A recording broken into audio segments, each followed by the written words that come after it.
Jumping right back into everything, we don't have time for dilly-dallies or snarky intros, so let's just get right to it.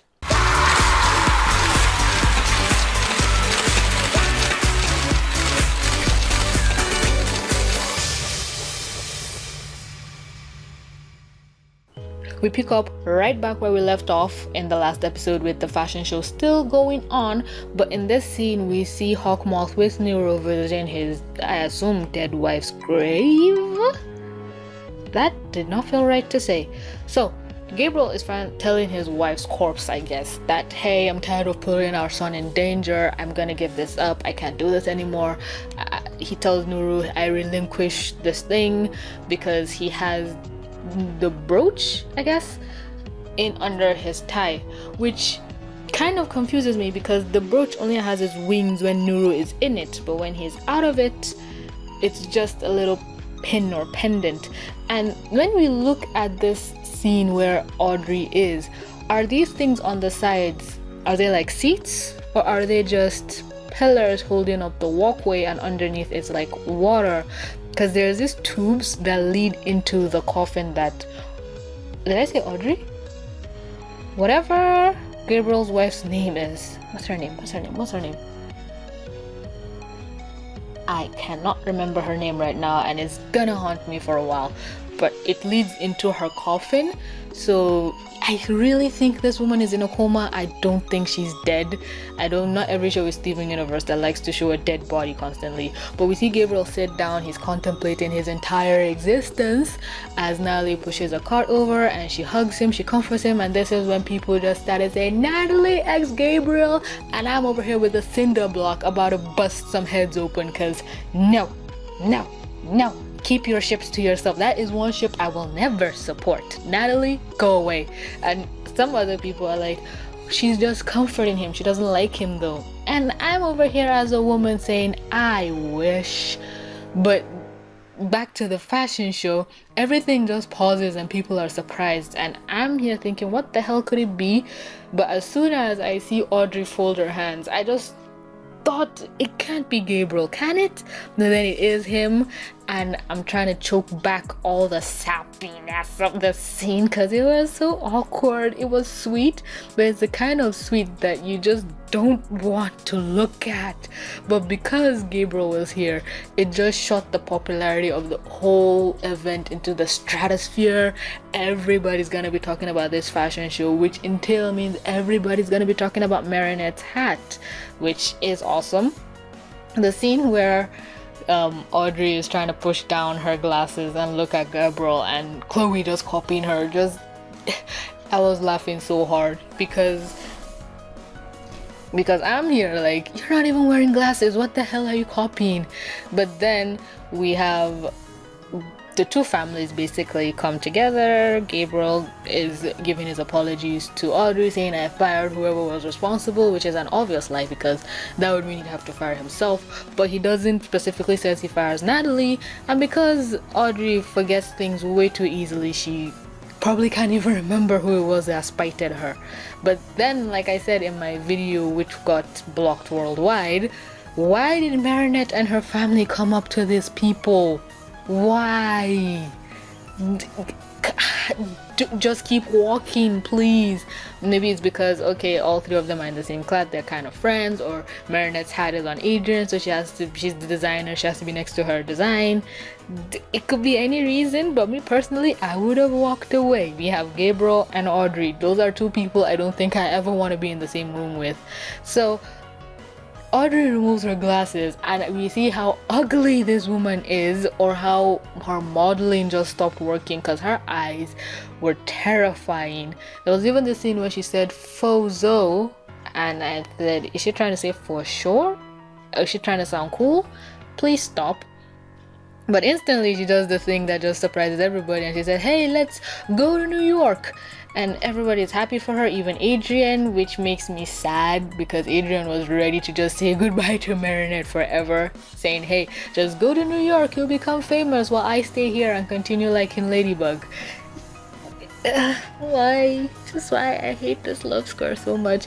And Chloe's face, it was unbelievable. You'd think Chloe would suppress her feelings and agree with her mom, but this was just the moment where she just could not take it anymore, saying, "You're taking her instead of me. I've never been there before, and you're taking my mortal enemy instead." You can just imagine the betrayal she feels as a daughter. Her eyes are tearing up, and I just said, "No, no, no, you will not make me pity the enemy. I will never feel sad for this girl." But as soon as I just saw the tears and she said, "The only exceptional thing about you is your mother," it was like somebody took a knife to my heart. Like, how heartless is this woman? My goodness. So Chloe, in her rage, does the unthinkable and shows her Miraculous in front of literally Hawkmoth, and Marinette is trying to cover her mouth, like, "Chloe, no," but it would seem weird. "Okay, what are you saying no towards? Do you know what's gonna happen?" And Adrian, being someone who hasn't really seen a Miraculous box since he got his own, probably even forgot about the whole thing. So he's just saying, "Hey, what are you doing?" Maybe somewhere in his mind he has a memory, but because Marinette was more related to the thing, her saying no would be more of a red flag. So Chloe opens the box. Hawkmoth is like, "Huh?" Or should I say Gabriel is like, "Huh?" And her mom is surprised. And I like how the Bee Calm is like, "Yes, my queen." Like, "Yeah, this is fine." I thought she was gonna freak out, saying, "Why are you showing me in front of people? You're not supposed to do that." But Chloe just throws away her glasses, puts on the Miraculous. But then if you freeze frame, before she puts it on, it looks like the jewelry box thingy, but as soon as it touches her hair, it changes color and it becomes silver. So animation error or not, I'll leave that up to you. But she does her activation thingy, and then the thing turns into the color that it was before she even put it on her head, which just doesn't make sense. And then again, when somebody doesn't put on a Miraculous, the Kwame is not supposed to show itself. It's not supposed to manifest. There's so many inconsistencies, because when Adrian and Marinette first got their Miraculouses, they had the Kwamis show themselves, then they put it on, and then they continue to appear. But when Marinette took her earrings off, Tiki disappeared and did not reappear till she put it on. But here in Queen Wasp, we see that she puts it on and pollen is visible. But then towards the end, well, it does make sense, because a lot of people are like, "Oh my god, pollen died, they used cataclysm on the jewel." But when it got fixed, pollen did not appear because the jewelry was not on Chloe. I think I'm just the one confusing myself, because if the jewelry is in the box that it's in, the Kwame can manifest itself and stays manifested till they put it on their head or on their body. But when they take it off, then the Kwame disappears. I think. Because if that's the case, when Adrian got turned to gold, in essence, Plague should have disappeared, but he didn't.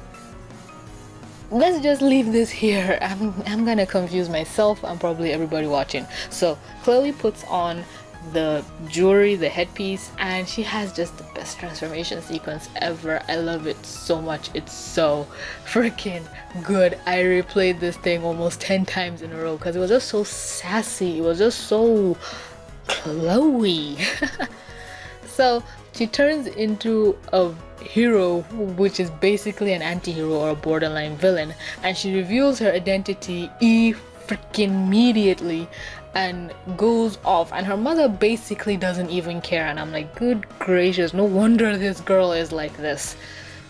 And Marinette's parents are also saying, hey, maybe you should leave because this girl is here, and it's creating all the scenarios of, yeah, Marinette should leave Paris seeing as he has a new superhero, and Marinette's also thinking, oh my god, I could go to New York, I could, but all the people here are saying, you know what, Cat Noir and Ladybug will take care of it. They will take care of it. The Parisian people have become so comfortable with these that I don't even think their police force do anything anymore. They're just like, yeah, Ladybug and Cat Noir will take care of it, which no, a normal civilian should try their best to do what they can. Like, look at Alia in the last episode. She literally ran up the Eiffel Tower to try and help and do her part.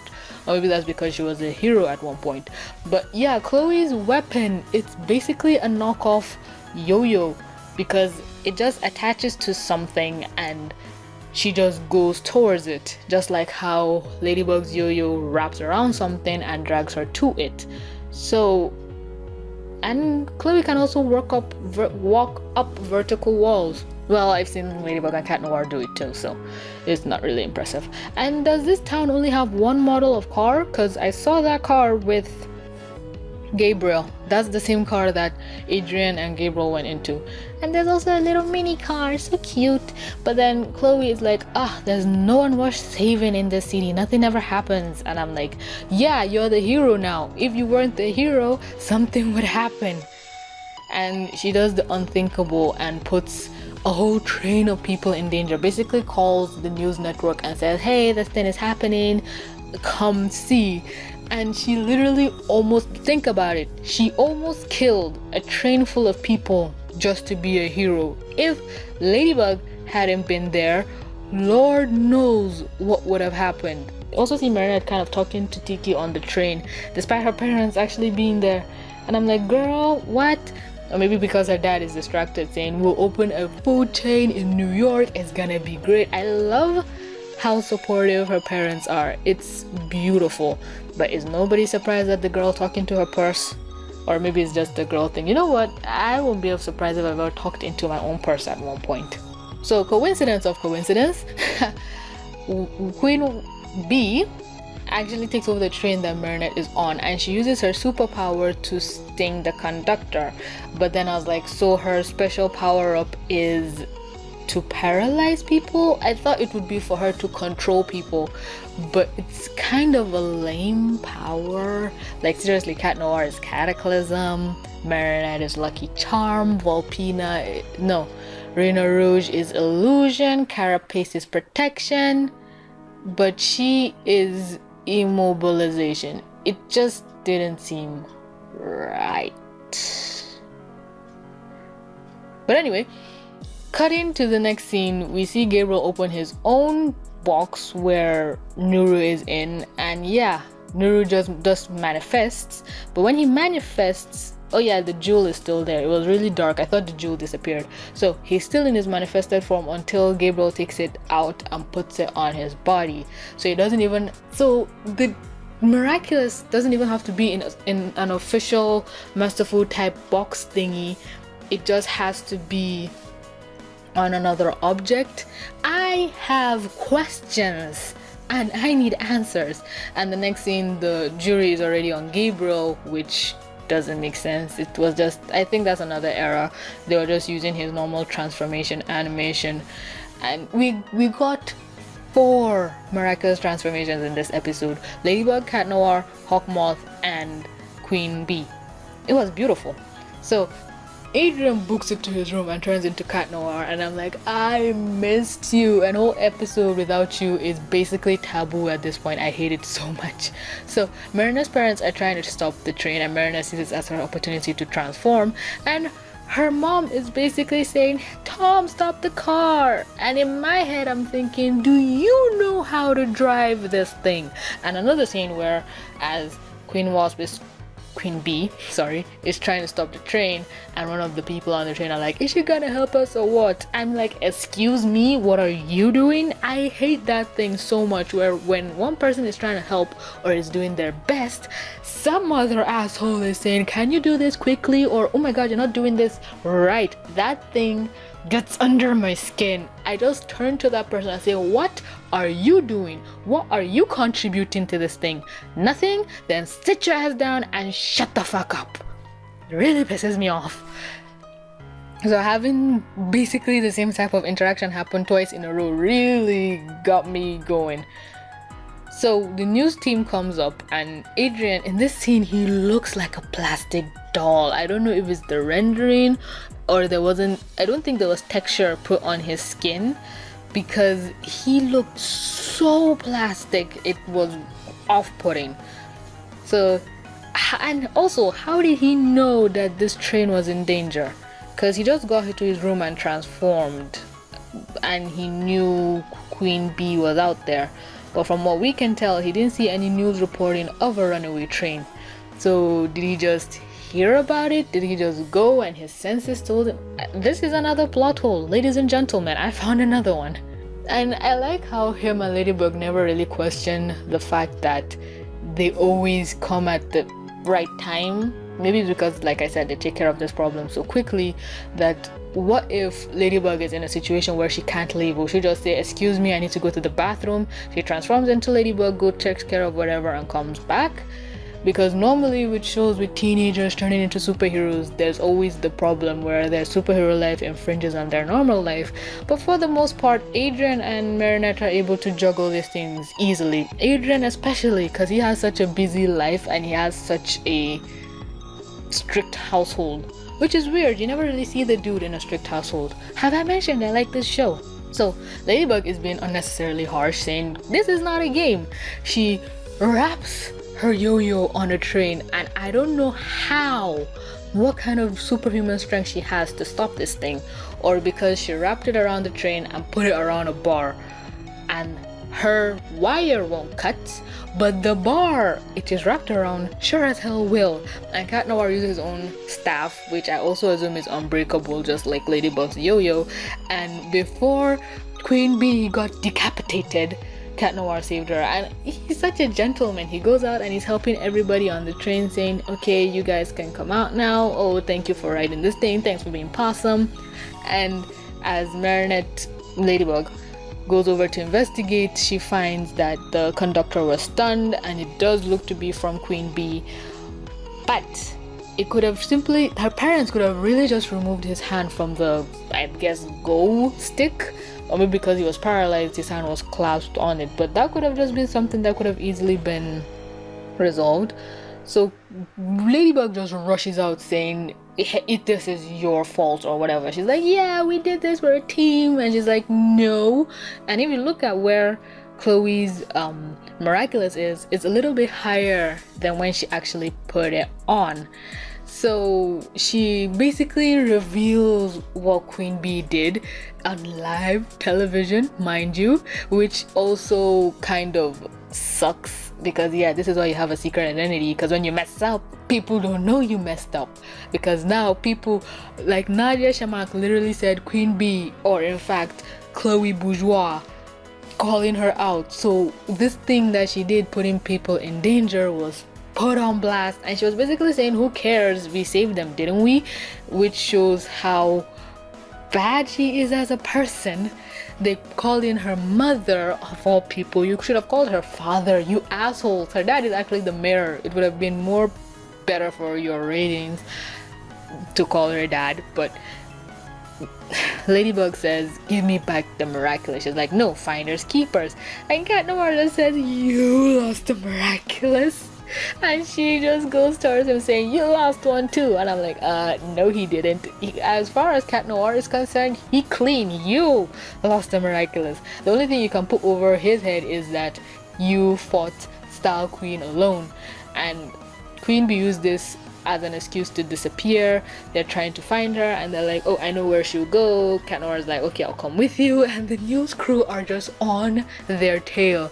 So this is just depressing as Chloe just lands on her roof, tired, exhausted, having been humiliated, failing as a superhero on the first try. This is a perfect scenario to get akumatized again. And her god damn it, I'm just confusing myself. As her time is about to run out, Hawkmoth just swoops in and just akumatizes her. In like, the timing of this thing was incredible. So now basically we have a Miraculous supervillain, and again, she wasn't really that powerful. The way they took her out, supervillains like Siren and Frozer are the ones you should be terrified about, but I can't believe they were easily able to take out basically a villain Miraculous holder. So it makes me think, will someday someone like Cat Noir or Ladybug be that easy to take out? But yeah, for the most part, Queen Wasp was very formidable. Do not take her lightly. So Ladybug and Cat Noir come over to her place. Again, Marinette's parents were at the train yard and they just did not see their daughter and just thought, okay, we can just go home. Or they thought, okay, we might have gotten separated. But Ladybug, Cat Noir see everybody just frozen. They have this black stinger on their neck, which means that Queen Wasp has the ability to sting multiple people and immobilize them, whereas Queen Bee can only do once. So as Ladybug and Cat Noir are just confused, again, Cat Noir almost gets taken out on the first chance, but then Ladybug quickly saves him. And I love Queen Wasp's villain design. It's one of my favorite. I love Zambizo, but this is like a close second, if not a tie for first. And I can't blame Chloe in this queen battle thing. It's most of this thing is not her fault. I feel bad for her. I really feel bad for her, and I hate that I feel bad for her. So Ladybug and Cat Noir quickly figure out that the Akuma is in her Miraculous, and Chloe is just almost bodying people. She has the wasps levitating her. And are these real wasps, just like how Gabriel has real butterflies, or are these just a manifestation? I would like to know. She throws cars at them, hope they're empty, at buildings where people inside are obviously dead. This one where Ladybug catches the police car quickly is like, wow, fast thinking. But yeah, the people in that building are obviously dead. The news crew are just being a nuisance, and Queen Wasp is really strong, just tossing Cat Noir like he's a salad all over the place. And you see the news crew also pissed off at her, like, hey, stop it, you. And I'm like, do you do that for every supervillain, or is it because you know this one? And in this situation, I'm sure people cannot feel bad for Queen Wasp because you caused the situation. So basically you caused your own misery and akumatization. And also, I think the reason why I like her so much is because she has black hair. Chloe would have looked so nice with straight black hair, but they made her a typical mean blonde. But that's just a personal preference. I really like the black hair here, and there are not that many characters in Miraculous with pure black hair. I think the only one is Juleka. So Ladybug and Cat Noir managed to escape the Queen wasps in water, and she just disperses the wasps everywhere to look for Ladybug and Cat Noir, like, don't let them out of your sight. I like how their weapons are so their weapons are so versatile. Like Ladybug's yo-yo can act as a communicator, as a phone, and as a breathing device. Same as Cat Noir's. Well, we've seen Cat Noir's own do it more times than Ladybug, but I wonder what else those things can do. So Cat Noir, as he comes back into the scene, he comes back with puns aplenty. Ladybug does her lucky charm, and it basically, again, they figure out how to take her out fairly quickly. But this plan was so weird. I've said this before, but if I was on the same team with Ladybug, I would have messed things up 7 ways to Sunday, because I don't know how anybody is able to go along with her freaky as all hell plans. And I like that they also put into consideration that, yeah, Queen Wasp needs to breathe. They didn't just dunk her underwater and left her to drown, which would have been an effective way to get the Miraculous, I'm just saying. After that, you just use your lucky charm, and bada bing bada boom, you bring her back to life. Because that's what you basically did with Pollen. You kind of killed Pollen, but used your lucky charm and brought her back to life. I've been talking for a long time. I did both of these. I did both the Style Queen and Queen Wasp episode reviews back to back, so I've basically been talking for an hour. So, Cat Noir uses his cataclysm underwater, which makes me think, how is the water not destroyed or something? Hasn't there ever been a situation where Cat Noir uses cataclysm on a liquid substance and something happened to it? But then again, it could be like, well, he's used his cataclysm on land, so then why didn't it destroy the air around him so it wouldn't do anything to water? But it would have been so cool if something happened to the water, I'm just saying. He swims over Ladybug, pins Queen Wasp, and he just taps the Miraculous, which, like I said, freaked out a lot of people. And then we see the double transformation down. We see her Queen Wasp form disappear. We see her Queen Bee form de-transform, and we see her actually hold the Miraculous, all sad, like, I didn't want it to come to this. Everything gets put back to normal. Ladybug just dips out of the water to go after that butterfly that just wants to conspicuously fly away. The news crew is here again, just continuing to torment this poor girl. Pauline gets put back, but she doesn't appear, and Ladybug is like, yeah, I need this Miraculous back now. And Chloe's like, no, give me another chance, please. And these people are here kicking an already down dog, with her mom saying, yeah, there's nothing exceptional about her. But I liked how Adrian, her only true honest friend, actually step up to the plate and comfort her and tell her, yeah, I know what you did was because of your parents, but do the right thing, don't make the same mistake. And she physically gave it back, because yeah, she does technically have the right to keep it because she found it, even though it was a special jewel or not. Then we cut to the scene of Audrey actually waiting for Marinette to take her to Paris, and she was like, I cannot believe this girl, but hey, let's give her a few minutes. And I'm like, wow, for the fact that Audrey waited for her and didn't even reprimand her when she was late, she must have really seen some potential in Marinette. I like how the helicopter pilot just rolled his eyes like, oh my god, these people. So Marinette actually goes to Chloe and tries to get her to follow her mom instead, actually even pitting them against each other by insulting Chloe and the mom to try and get them to get along, because Chloe just said, why don't you love me? And the mom was like, of course I do, and still fumbling at the daughter's name, which, my heart, I don't want to feel these emotions for any of these people. So Marinette puts herself on the crossfire just to put them together, and the mom sees something in her daughter that she likes. So this is the part where people have pointed out that, well, Chloe was just laying things on thick so her mom would like her, because she said she's not really friends with Sabrina, she's just using her, when yeah, we've seen in the show that she actually genuinely cares for Sabrina, and she also didn't bring up Adrian, who she really values as a friend. So there is that.